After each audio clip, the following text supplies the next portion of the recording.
Buenos dias, damas y caballeros. I wish everyone a blessed Monday Thursday.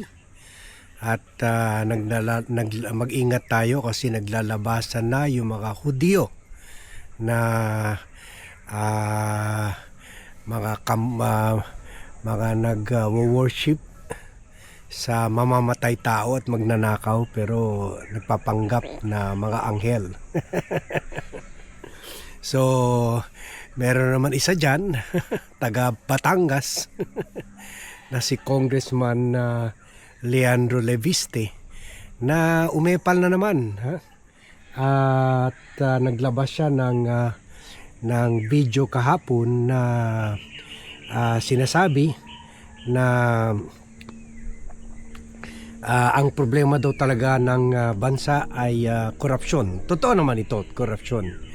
Pero yun lang, nakalimutan niya na siya at nanay niya ay naging parte ng korupsyon ng Duterte administration. In fact, nakinabang sila sa Duterte administration. In fact, di ba, sila mismo na they stand accused of not complying or fulfilling their contracts para mag-produce ng 12,000 megawatts ng kuryente through solar power.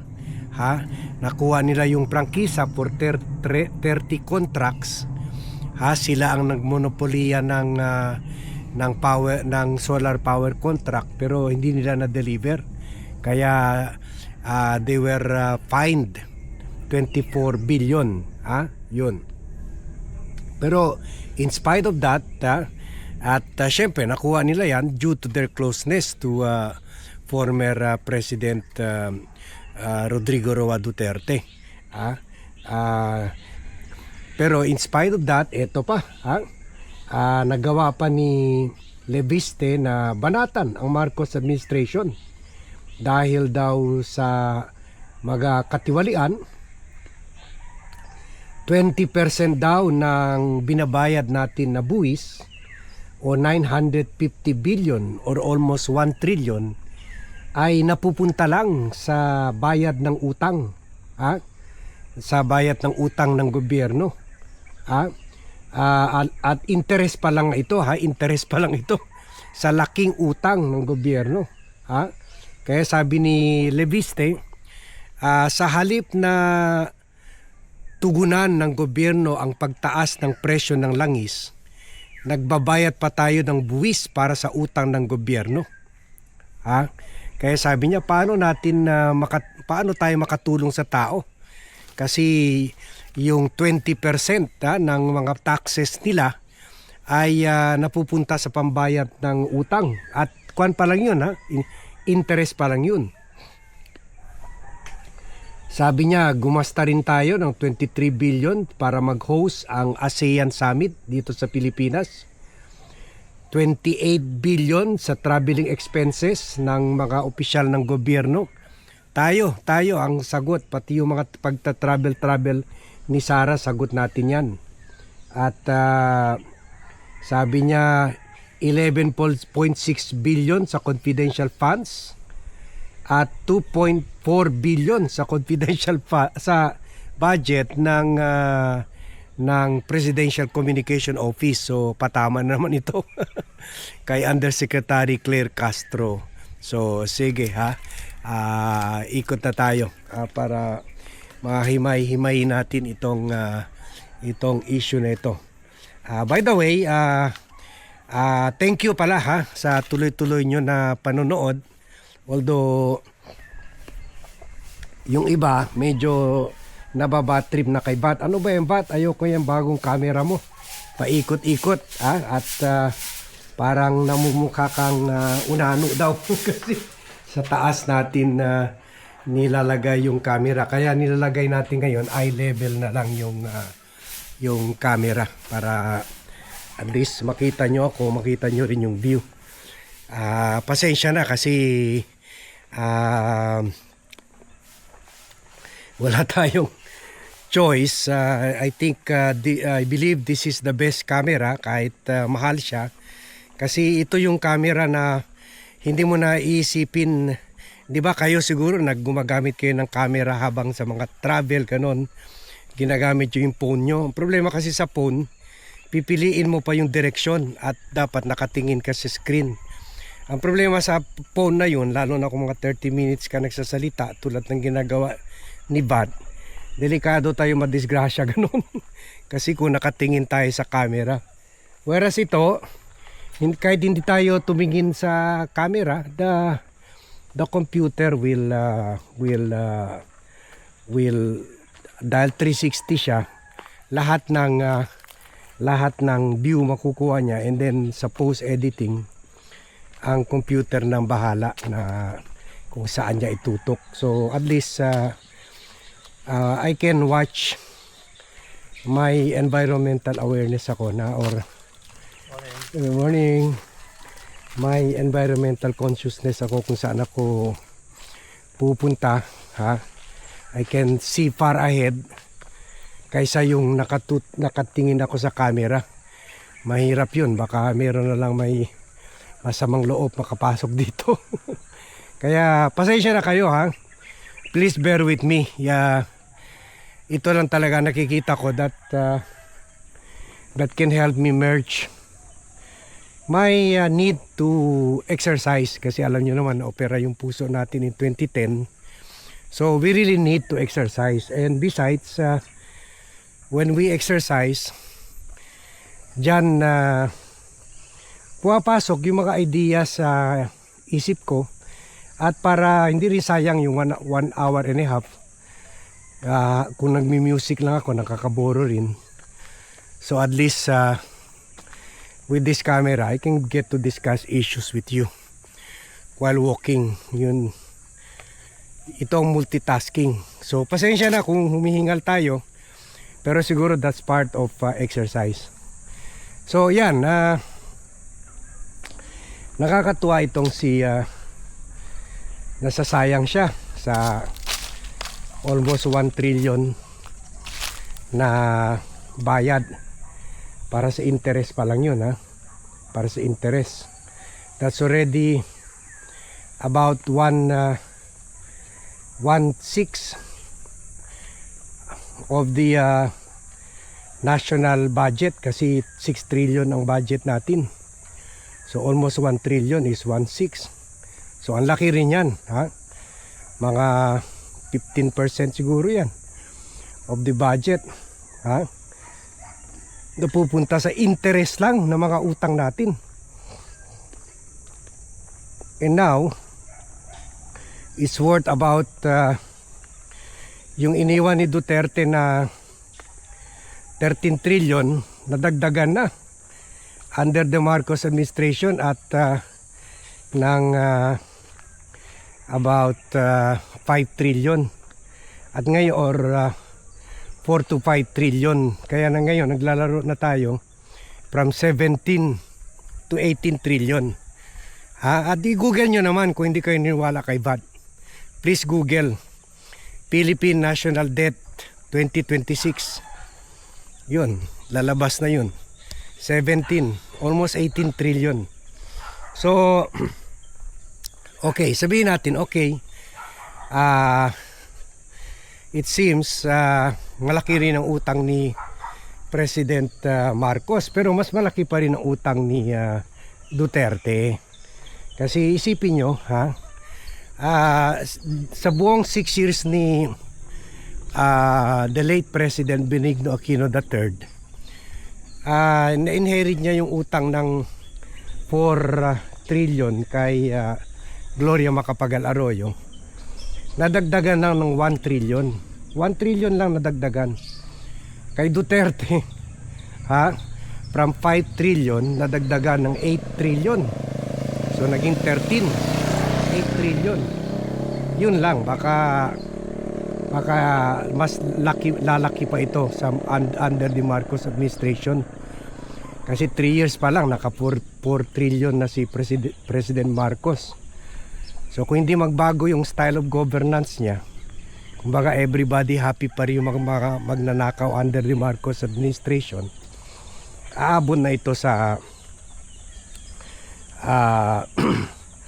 Kung 4 trillion, 4 to 5 trillion na in 3 years, so another 3 years, baka 4 to 5 trillion. Baka pag end ng term ni President Marcos, naka 23 trillion na.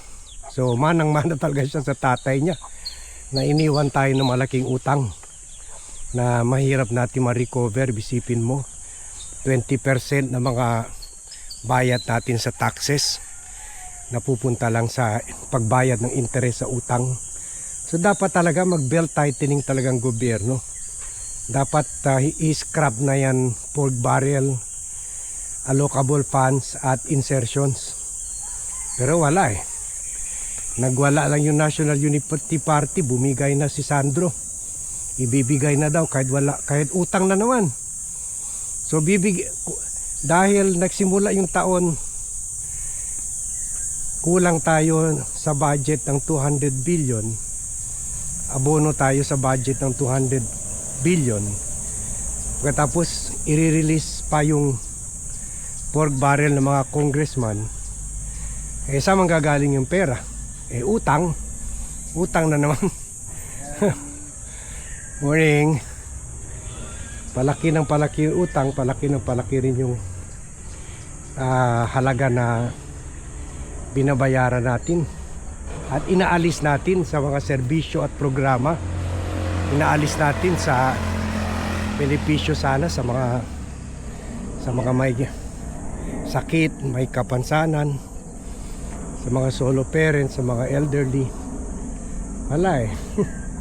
Same lang talaga yung Marcos at Duterte administration, except for the killing, in fairness, at except for China.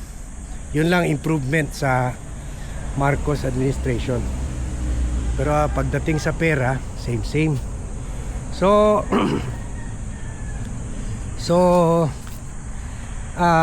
okay, so may tama itong si Leviste na grabe rin corruption sa Marcos administration. In fact, sa flood control, tinalo na nila ang Duterte administration sa dami na nakulimbat. Kay Duterte, mga 700 billion na nakawan sa flood control.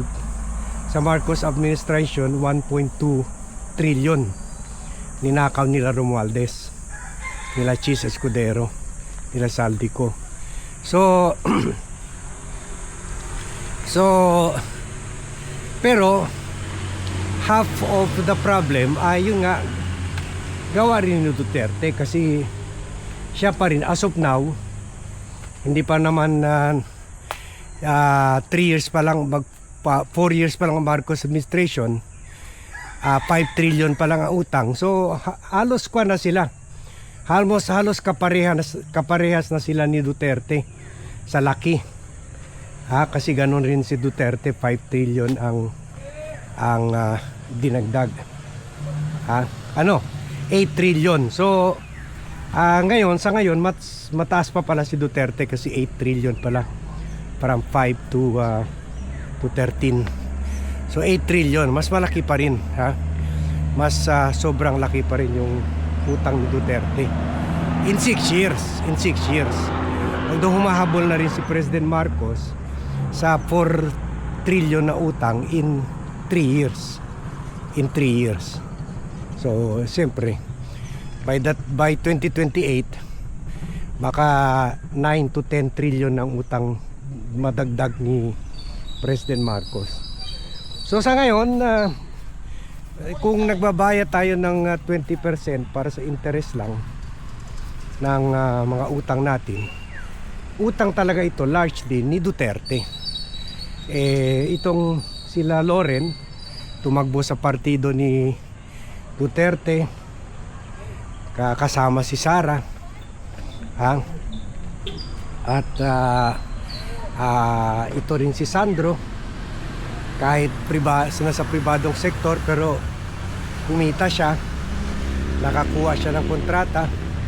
Hindi naman niya makukuha yung kontrata ng power na namonopolize niya kung hindi sa tulong ng nanay niya, sa tulong ng nanay niya, si Loren, na talagang Duterte alay talaga. Kaya nakakuha nila yung yung power contract, solar power contract. So yun ang yun ang that's the reality of it. So yan ang that's the sad part about our government. Na yun, kwan lang tayo. parang kwan lang, parang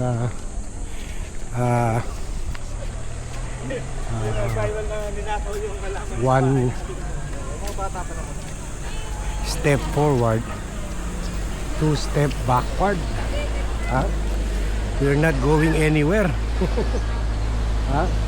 So laki ng bayad natin sa interest sa utang ni Duterte. So hindi pwede maghugas kamay sila Leandro Leviste, dahil they are part of the problem. They are part, they brought this problem to us. Sila rin ang may gawa nito.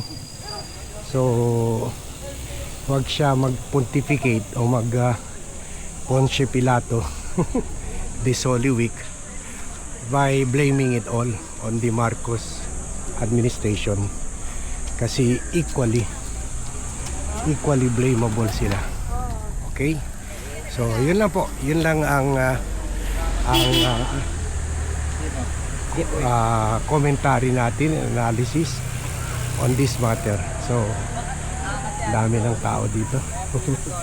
Buti walang music. So